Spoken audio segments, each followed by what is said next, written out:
आज मलाई अचानक रेकर्डिङ गर्न मन लाग्यो है।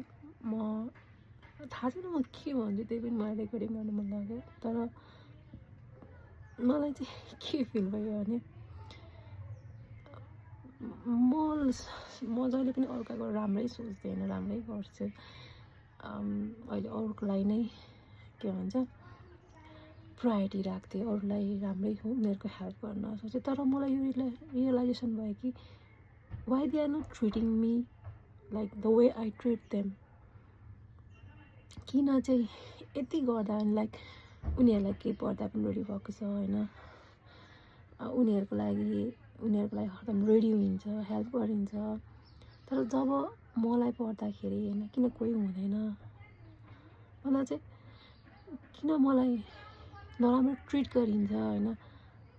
जब उनीहरूको पालो आउँछ होइन, उनीहरूलाई जब उनीहरूले ट्रिट गर्नुपर्ने टाइम आउँछ तब किन तिनीहरूले राम्रो ट्रिट गर्दैन भन्दा चाहिँ यो रियलाइजेसन भयो। मैले आफूलाई कहिले ट्रिटै राम्ररी गरेन रहेछु, लाइक मैले आफूलाई कहिले रेस्पेक्ट नै गरेन रहेछु, मैले कहिले नो भन्न नै सिकेको होइन रहेछु क्या। म जहिले पनि के भन्छ मान्छेहरूको लागि हरदम रेडी, अलवेज एभाइलेबल भइरहेको रहेछ क्या।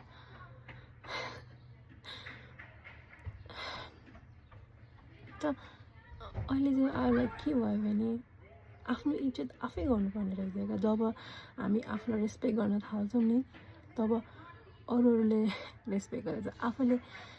हामीले अरूलाई कति माया गर्छौँ है, उनीहरूलाई के भन्छ जे भनौँ त्यही उनीहरू बिरामी पर्दा हेल्प गरेको छ, उनीहरूलाई केही चाहिएको छ कि उनीहरूलाई केही मद्दत गर्नु, उनीहरूलाई कति राम्रो राम्रो कुरा भन्छौँ। तर कहिले आफूलाई भनेको छौँ, कहिले आफूलाई त्यति माया गरेको छौँ। जब हामीले आफैलाई माया गर्दैनौँ लाइक हामी कसरी एक्सेप्ट गरौँ कि अरूले हामीलाई पनि रेस्पेक्ट गर्छ, माया गर्छ, इज्जत दिन्छ भनेर। म के भन्छ म लाइफमा कति सफर भएँ यही कारणले रहेछ क्या। म सोच्थेँ कि म यिनीहरूलाई म यति हेल्प यस्तो गर्छु साथीहरूलाई अथवा कोही अरूलाई केहीमा होस् होइन, किन they are not treating me well. किनभने मैले कहिले आफूलाई ट्रिटै गरेको छु। मैले कहिले आफूलाई लाइक फर इन्स्टेन्ट किन एउटा इक्जाम्पल दिउँ, केही चिज मन पऱ्यो भने मैले आफूलाई कहिले पनि होस् यो म खर्च गर्छु यसमा भनेर कहिले पनि सोचिनँ क्या। म 10 चोटि सोध्छु कि यसमा खर्च गरौँ कि नगरौँ। तर कसैलाई खर्च गर्नु पऱ्यो भने म एकैछिनमा खर्च गर्छु। मलाई केही पनि लाग्दैन कि के भन्छ मेरो साथी हो अथवा मेरो कोही हो होइन, उसलाई गिफ्ट दिउँ, अलि राम्रै दिउँ भनेर सोच्छु कि। तर मैले आफूलाई चाहिँ कहिले पनि म राम्रै दिउँ भनेर सोच्दिनँ। 10 चोटि सोध्छु कि मैले आफूलाई यो किनौँ कि नकिनौँ भनेर।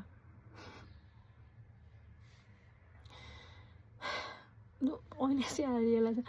अनि जब उनीहरूको टाइम आउँछ नि, लाइक फर इक्जाम्पल मैले उनीहरूलाई म के भन्छ केही परेको बेलामा हेल्प गरेँ अथवा उनीहरूलाई सपोर्ट गरेँ होइन, उनीहरूलाई केही गरेँ। समटाइम मलाई पनि मलाई परेको बेलामा चाहिँ कोही न, and every time the blaming is I have to take all blame, like म नै त्यस्तो, म नै उस्तो। मैले आजबाट चाहिँ सब त्यागिदिएँ। अब चाहिँ मैले चाहिँ यो निर्णय गरेँ कि नो के भन्छ कोही पनिलाई चाहिँ म पिपुल प्लिजिङ भन्छ नि त्यो गर्दिनँ। अब चाहिँ जति पनि इनर्जी छ नि, इनर्जी फोकस चाहिँ म आफूलाई दिन्छु होइन, मेरो फ्यामिलीलाई दिन्छु। यो वर्ल्डमा नि आफू र आफ्नो फ्यामिली बाहेक कोही पनि आफ्नो हुँदैन। सब स्वार्थी हुँदो रहेछ है। जब उनीहरूको टाइम आउँदाखेरि चाहिँ हकार्ने, गाली गर्ने होइन, के आफ्नो कुरा भन्न राख्दाखेरि पनि लाइक मलाई यस्तो भइरहेको छ है भनेर भन्दा पनि लाइक मलाई नै रङ साबित गर्ने, मै नै फल्ट हो यसमा, यो सबै सिचुएसन क्रिएसन भएको मेरै फल्ट हो भनेर लगाउने क्या। सो अब चाहिँ मलाई पुग्यो क्या, मलाई सबदेखि पुग्यो। धन्न म लकी छु कि मेरो फ्यामिली चाहिँ एकदम मैले अन्डरस्ट्यान्डिङ पाएको छु। म यो एजमा 33 एजको पुगेको छु होइन, यो एजमा न मसँग स्टेबल जब छ, न मसँग स्टेबल करियर छ। Still I'm fighting to get stable career अथवा स्टेबल जब। हुन त मैले मास्टर गरेको छु, त्यही पनि आई स्टिल फिल त्यो मास्टरको केही युजै भएको छैन होइन। म ट्राई गर्दैछु, मैले ट्राई त गरेको, तर कतिमा म सक्सेस पाइनँ। It's okay, still fighting, try गर्दैछु। सो यसमा चाहिँ म अलि लकी छु मेरो फ्यामिलीको सपोर्टमा। अनि अरू कुरा के भन्दाखेरि चाहिँ मैले जहिले पनि आफूलाई अन्डर एस्टिमेट गरिरहेको थिएँ क्या।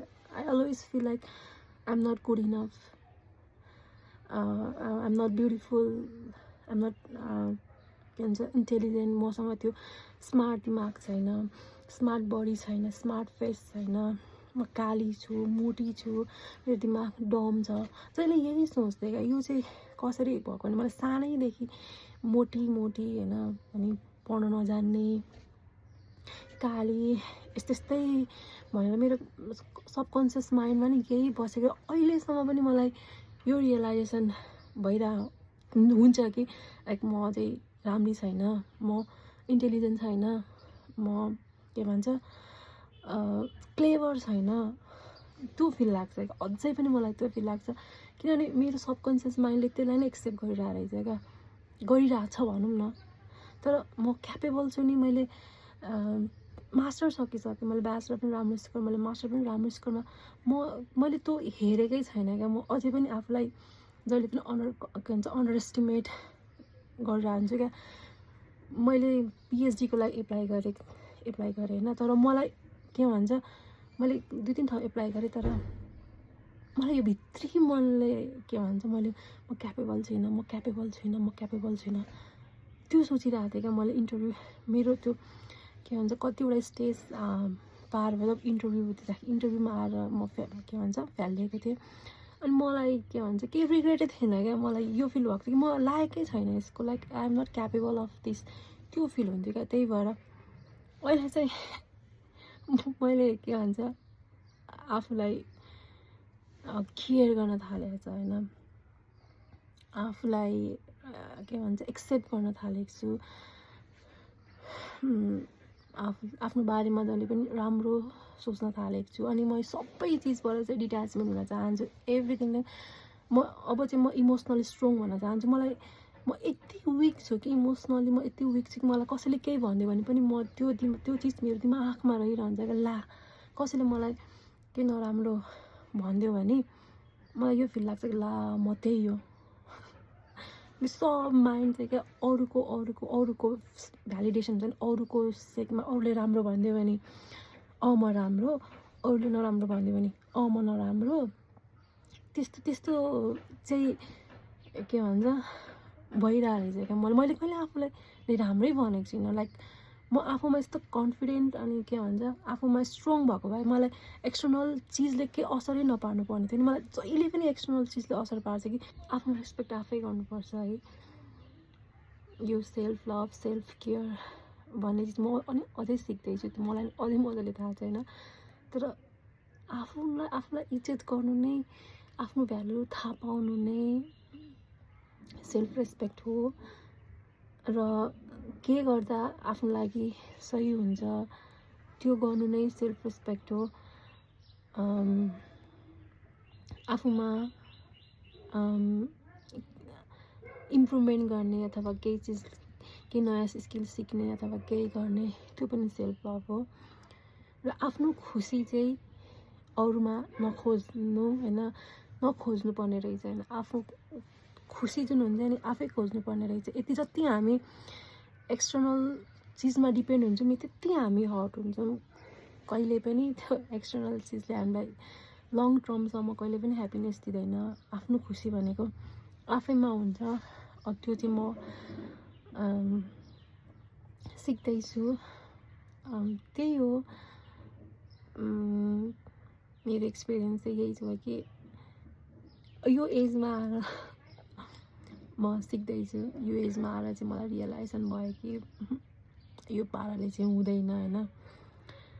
यो पाराले चाहिँ मेरो सब चिज डामाडोल हुन्छ, मेरो मेन्टल पिस डामाडोल हुन्छ, मेरो करियर डामाडोल हुन्छ। मैले केहीमा फोकस गरिरहेको छैन। म अरू एक्सटर्नल चिजले गरेर एक्सटर्नल चिजले गरेर म के भन्छ मेरो इम्प्रुभमेन्ट भएको छैन, मेरो इक्जाम फोकस गर्न सकिँदैन, मैले केही गर्न फोकस गरिसकेको छैन। त्यही भएर आजबाट चाहिँ म सब चिजबाट डिट्याचमेन्ट हुन सिक्दैछु। मलाई अब चाहिँ आफूमा के भन्छ फोकस गर्न चाहन्छु। कति कुरा सकिँदैन, कति कुरा हर्ट हुन्छ, तर लाइफ भनेको जहिले खुसी मात्रै हुँदैन होइन। यस्तो सिचुएसनमा अगाडि बढ्यौँ अथवा एकदम पेन हुन्छ होइन, एकदम गाह्रो भइरहेछ, तर हामीले त्यो चिजसँग लडेर अगाडि बढ्यौँ भने मात्रै के भन्छ मेन्टली स्ट्रङ हुन्छौँ है। कहिले पनि चिजहरू हामीले सोचे जस्तो हुँदैन, प्रत्येक चिज चाहिँ एगेन्स्ट हुन्छ। लाइक प्रत्येक चिजले हामीलाई के सिकाइसकेको हुन्छ, जबसम्म हामी सिक्दैन रहेछौँ तबसम्म त्यही चिज लाइफमा आइरहेको रहेछ। मैले पनि कति मिस्टेक गरेको छु लाइफमा होइन, तर त्यही प्याटर्न किन भइरहेछ भन्नलाई चाहिँ म चेन्जै भएर होइन रहेछु क्या। मैले कहिले आफूलाई चेन्जै गराएर होइन रहेछु, म त्यही प्याटर्नमा त्यही लोपमा हिँडिरहेको रहेछु। Like always trying to impress other, अरूलाई खुसी बनाउने, अरूलाई गर्ने, अरूलाई माया गर्ने होइन, ताकि तिनीहरूले चाहिँ मलाई माया गरोस् क्या। म एक्सटर्नल भ्यालिडेसनमा एक्सटर्नल भ्यालिडेसन डिपेन्ड भइरहेको रहेछु क्या। सो जबसम्म म यो एक्सटर्नल चिजमा डिपेन्ड हुन्छु नि तबसम्म मैले जिन्दगीमा कहिले पनि खुसी पाउँदिनँ, म कहिले पनि लाइक सक्सेसै पाउँदिनँ क्या लाइफमा। किनभने यसले जहिले पनि मेरो मेन्टल पिस जहिले ध्वस्त बनाइदिन्छ क्या। जब म अरू पनि अरू चिजमाथि डिपेन्ड भयो भने नि कहिले पनि हामीले मेन्टल पिसै पाउँदैनौँ। त्यही भएर अब चाहिँ जतिसुकै भए पनि आफूले आफूलाई चिन्नुपर्ने रहेछ होइन, आफूले आफूलाई रेस्पेक्ट गर्नुपर्ने रहेछ। कसैको लागि पनि बेग नगर्ने होइन, कसैको माया पाउन, कसैको आफ्नो के भन्छ कसैको माया पाउन अथवा रेस्पेक्ट पाउन बेगै गर्ने होइन रहेछ। किनभने मागेर रेस्पेक्ट कति दिनसम्म टिक्छ र। त्यही भएर अहिले चाहिँ म के भन्छ आफूले आफूलाई केयर गर्न थालेको छु। के चिज चाहिँ मेरो लागि सही हो त्यो गर्न लागेको छु, र को मेरो आफ्नो मान्छे हो, को मेरो आफ्नो मान्छे होइन, त्यसलाई चाहिँ निहाल्न थालेको छु। अनि फ्यामिली जति इम्पोर्टेन्ट चिज अरू केही पनि होइन, जो आए पनि फ्यामिली हुन्छ। तपाईँ जतिसुकै मिस्टेक गर्नु, जतिसुकै गाह्रो सिचुएसन अथवा कन्डिसनमा हुनुहुन्छ, फ्यामिली मात्रै हो क्या तपाईँलाई साथ दिने। अरूले के भन्छ अलिकति के गल्ती गर्नु कति गाली खाइन्छ, कति थोक भनाइ खाइन्छ, तर फ्यामिली जतिसुकै तपाईँ मिस्टेक गर्नु फ्यामिलीको घरको ढोका कहिले पनि बन्द हुँदैन। त्यही भएर अब चाहिँ म र मेरो फ्यामिलीलाई मात्रै फोकस गर्छु। म मेरो करियर होइन, म अब चाहिँ यही चिज गर्छु। र म को जतिले पनि यो सुन्नु भएको छ होइन, म उहाँहरूलाई पनि यही भन्छु कि चाहे टिनेजर्स होस् या अन्डर 20 अथवा एबभ 30 जति पनि होस्, आफूलाई माया गर्न सिकौँ। आफ्नो खुसी केमा छ त्यो खोजौँ होइन। आफ्नो जहिले पनि आफूले आफूलाई राम्रो भनौँ होइन, राम्रो सोचौँ, जहिले कन्फिडेन्ट भयौँ। किनभने एभ्रिबडी इज ब्युटिफुल, सबैजना ब्युटिफुल इन आफ्नो वेमा हुन्छ होइन। हामी सबै राम्रो छौँ, हामी सबै क्यापेबल छौँ कि हामी केही न केहीमा क्यापेबल छौँ। कोही सिङ्गिङमा हुन्छ, कोही डान्सिङमा हुन्छ, कोही स्टडीमा हुन्छ होइन। त we have to find out कि केमा छौँ अनि हाम्रो खुसी केमा छ हामीले खोज्ने हो। कहिले पनि अरू भनेर चाहिँ गर्नु हुँदैन रहेछ होइन। आफूमा इन्भेस्ट गरौँ के, जे चिज पनि के भन्छ इनर्जी, टाइम, मनी आफूमा इन्भेस्ट गरौँ, अरू कसैमा पनि नगरौँ। र जहिले पनि आफ्नो भ्याल्यु आफै गरौँ, अरूमा डिपेन्ड नहौँ। त्यही भन्छु म होइन। यो मैले चाहिँ अहिले कति लाइफमा कति गल्ती गरेन, कति अनि त्यही चिज रोटेट भइरहेको हुँदो रहेछ। त्यो चाहिँ इम्प्रुभमेन्ट नभएर रहेछ क्या। म गडलाई सोधेपछि किन ममा यस्तो मात्रै भन्छ कि किनभने त्यसबाट लेसनै सिकेको रहेन। जबसम्म म लेसन सिक्दिनँ त्यही सिचुएसन नै वरिपरि घुमिरहेको हुँदो रहेछ। अहिले चाहिँ मलाई रियलाइजेसन भयो कि दिस इज नट गुड। यो चाहिँ अब चाहिँ अति भयो होइन। किन चाहिँ भइरहेछ, मैले आफूलाई केलाउन थालेँ, किन चाहिँ यस्तो भइरहेछ भन्दाखेरि मैले आफूलाई कहिले पनि चिनेकै छैन रहेछ क्या। त्यही भएर अबदेखि चाहिँ म आफूमा इन्भेस्ट गर्छु होइन। मैले आफूलाई कहिले पनि नराम्रो भन्दिनँ। म जहिले पनि आफूलाई मोटिभेट गर्छु र जहिले पनि म अरूमा डिपेन्ड हुँदिनँ। कहिले पनि एक्सटर्नल भ्यालिडेसन गर्दिनँ, किनभने it will destroy my mental peace. गाह्रो हुन्छ सुरुमा सकिन्न होइन, तर बिस्तारै चाहिँ गर्दा नभए त कहिले पनि अगाडि बढिँदैन। जहिले पनि मेन्टल पिसको धजिया नै भइसकेको हुन्छ। त्यही भएर मलाई मिसट्रिट भएको छ नि, अरूले मिसट्रिट गरेको छ। किन गरेको छ भने त्यो not because of them, because of myself होइन। मैले किन नराम्रो ट्रिटमेन्ट पाइरहेको छु, मैले किन मैले मान्छेले मलाई रेस्पेक्ट गरेको छैन, किन मान्छेले मलाई राम्रो ट्रिट गरेको छैन भन्दा चाहिँ मैले तिनीहरूलाई एलाउ गरेको रहेछ क्या। I allow them to treat me badly. मैले के बाउन्ड्री नै सेट गरेको रहेछु। मैले कहिले आफ्नोलाई कहिले आवाजै उठाएन, यो गलत हो भनेर कहिले भन्नै सकिनँ। उनीहरूलाई नराम्रो लाग्छ कि उनीहरूलाई हुन्छ कि भनेर कति कुराहरू दबाएर राखेँ है। तर यसले आफैलाई खाँदो रहेछ। तिनीहरूलाई कहिले भ्यालु पनि हुँदैन होइन, आफैलाई दबाएर राख्ने। त अबबाट चाहिँ रङ चिजलाई रङ भन्ने आँट चाहिँ छ। अनि नो भन्ने कोसिस गर्छु, म्याक्सिमम् नो भन्छु। मलाई चित्त बुझेको छैन अथवा मलाई के भन्छ ठिक लागेन, म सिधै नो भन्छु। मेरो इच्छा अनुसार, मेरो इच्छा विपरीत अथवा मलाई यो सिचुएसन ठिक लागेको छैन भने म यस भन्दिनँ। उनीहरूको लागि म यस भन्दिनँ। मलाई ठिक लाग्यो भने म यस भन्छु, ठिक लागेन भने नो भन्छु। अनि अर्को चाहिँ म कसैलाई पनि मलाई डिसरेस्पेक्ट गर्न दिन्न। यदि सिचुएसन्स, थिङ्स, पर्सन्सले मेरो मेन्टल हेल्थलाई असर गर्छ भने म त्यसलाई त्यो चिजबाट टाढा हुन्छु। अब चाहिँ म कम्प्रोमाइज गर्दिनँ। म मेरो मेन्टल हेल्थ, मेरो खुसी र मेरो रेस्पेक्टमा चाहिँ म कहिले पनि कम्प्रोमाइज गर्दिनँ। र म सबैलाई त्यही भन्छु कि कहिले पनि आफ्नो रेस्पेक्ट, आफ्नो मेन्टल हेल्थ कहिले पनि कम्प्रोमाइज नगरौँ। यो आज ठिक होला, भोलि ठिक होला, कोही पनि चेन्ज हुँदैन। त्यही भएर आफ्नो खुसी आफूमा हुन्छ, आफ्नो रेस्पेक्ट आफूमा हुन्छ। कोही माथि डिपेन्ड हुने होइन, कसैलाई पनि डिसरेस्पेक्ट गर्न दिने होइन। त्यति नै हो। आफूलाई माया गरौँ, आफूलाई जहिले पनि राम्रो भनौँ र आफूलाई के गर्दा ठिक हुन्छ, के गर्दा सही हुन्छ त्यसमा त्यो चिज गरौँ। र आफ्नो को होइन चिनौँ। फ्यामिलीलाई र आफूलाई जहिले पनि अगाडि राखौँ।